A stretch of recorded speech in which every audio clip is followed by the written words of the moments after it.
यरीहो का भेद लिया जाना 2 तब नून के पुत्र यहोशू ने 2 भेदियों को शितीम से चुपके से भेज दिया और उनसे कहा, जाकर उस देश और यरीहो को देखो। तुरंत वे चल दिए और राहाब नामक किसी वेश्या के घर में जाकर सो गए। 2 तब किसी ने यरीहो के राजा से कहा, आज की रात कई एक इज़राइली हमारे देश का भेद लेने को यहाँ आए हुए हैं। 3 तब यरीहो के राजा ने राहाब के पास ये कहला भेजा, जो पुरुष तेरे यहाँ आए हैं उन्हें बाहर ले आ, क्योंकि वे सारे देश का भेद लेने को आए हैं।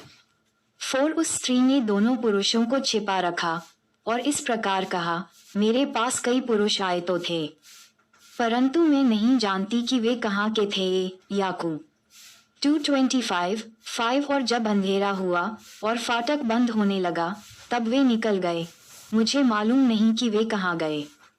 तुम फुर्ती करके उनका पीछा करो तो उन्हें जा पकड़ोगे। 6 उसने उनको घर की छत पर चढ़ाकर सनई की लकड़ियों के नीचे भी छिपा दिया था जो उसने छत पर सजा कर रखी थी। 7 वे पुरुष तो यरदन का मार्ग ले उनकी खोज में घाट तक चले गए और ज्यों ही उनको खोजने वाले फाटक से निकले त्यों ही फाटक बंद किया गया। 8 ये लेटने न पाए थे कि वह स्त्री छत पर इनके पास जाकर 9 इन पुरुषों से कहने लगी, मुझे तो निश्चय है कि यहोवा ने तुम लोगों को ये देश दिया है और तुम्हारा भय हम लोगों के मन में समाया है और इस देश के सब निवासी तुम्हारे कारण घबरा रहे हैं।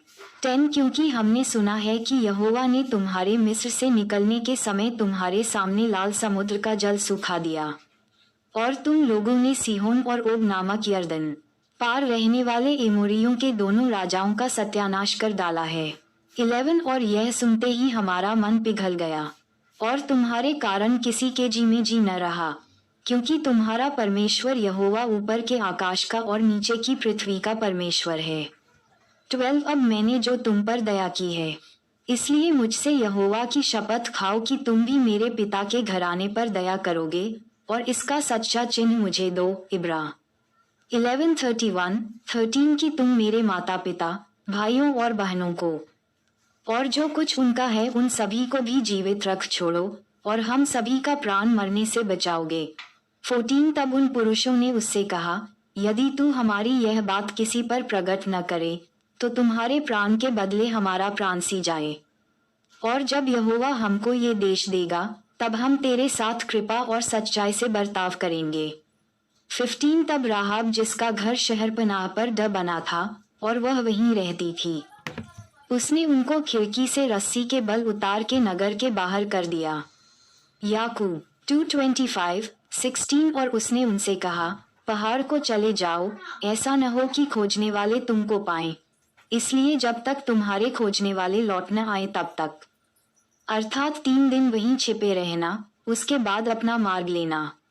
17 उन्होंने उससे कहा, जो शपथ तूने हमको खिलाई है उसके विषय में हम तो निर्दोष रहेंगे। 18 सुन, जब हम लोग इस देश में आएंगे तब जिस खिड़की से तूने हमको उतारा है उसमें यही लाल रंग के सूत की डोरी बांध देना और अपने माता पिता, भाइयों वरन अपने पिता के घराने को इसी घर में अपने पास इकट्ठा कर रखना। 19 तब जो कोई तेरे घर के द्वार से बाहर निकले उसके खून का दोष उसी के सिर पड़ेगा और हम निर्दोष ठहरेंगे, परंतु यदि तेरे संग घर में रहते हुए किसी पर किसी का हाथ पड़े तो उसके खून का दोष हमारे सिर पर पड़ेगा। 20 फिर यदि तू हमारी यह बात किसी पर प्रकट करे तो जो शपथ तूने हमको खिलाई है उससे हम स्वतंत्र ठहरेंगे। 21 उसने कहा, तुम्हारे वचनों के अनुसार हो। तब उसने उनको विदा किया और वे चले गए और उसने लाल रंग की डोरी को खिड़की में बांध दिया। 22 और वे जाकर पहाड़ तक पहुंचे और वहां खोजने वालों के लौटने तक, अर्थात 3 दिन तक रहे, और खोजने वाले उनको सारे मार्ग में ढूंढते रहे और कहीं न पाया। 23 तब वे दोनों पुरुष पहाड़ से उतरे और पार जाकर नून के पुत्र यहोशू के पास पहुंचकर जो कुछ उन पर बीता था उसका वर्णन किया। 24 और उन्होंने यहोशू से कहा, निसंदेह यहोवा ने वह सारा देश हमारे हाथ में कर दिया है, फिर इसके सिवाय उसके सारे निवासी हमारे कारण घबरा रहे हैं। इसराइलियों का यरदन पार उतर जाना। 3 यहोशू सवेरे उठा और सब इसराइलियों को साथ ले शितीम से कूच कर यरदन के किनारे आया और वे पार उतरने से पहले वहीं टिक गए। 2 और 3 दिन के बाद सरदारों ने छावनी के बीच जाकर 3 प्रजा के लोगों को यह आज्ञा दी, जब तुमको अपने परमेश्वर यहोवा की वाचा का संदूक और उसे उठाए हुए लेवीय याजक भी दिखाई दें, तब अपने स्थान से कूच करके उसके पीछे पीछे चलना। 4 परंतु उसके और तुम्हारे बीच में 2000 हाथ के लगभग अंतर रहे। तुम संदूक के निकट न जाना, ताकि तुम देख सको कि किस मार्ग से तुमको चलना है, क्योंकि अब तक तुम इस मार्ग पर होकर नहीं चले। 5 फिर यहोशू ने प्रजा के लोगों से कहा, तुम अपने आप को पवित्र करो, क्योंकि कल के दिन यहोवा तुम्हारे मध्य में आश्चर्य कर्म करेगा। 6 तब यहोशू ने याजकों से कहा, वाचा का संदूक उठाकर प्रजा के आगे आगे चलो। तब वे वाचा का संदूक उठाकर आगे आगे चले।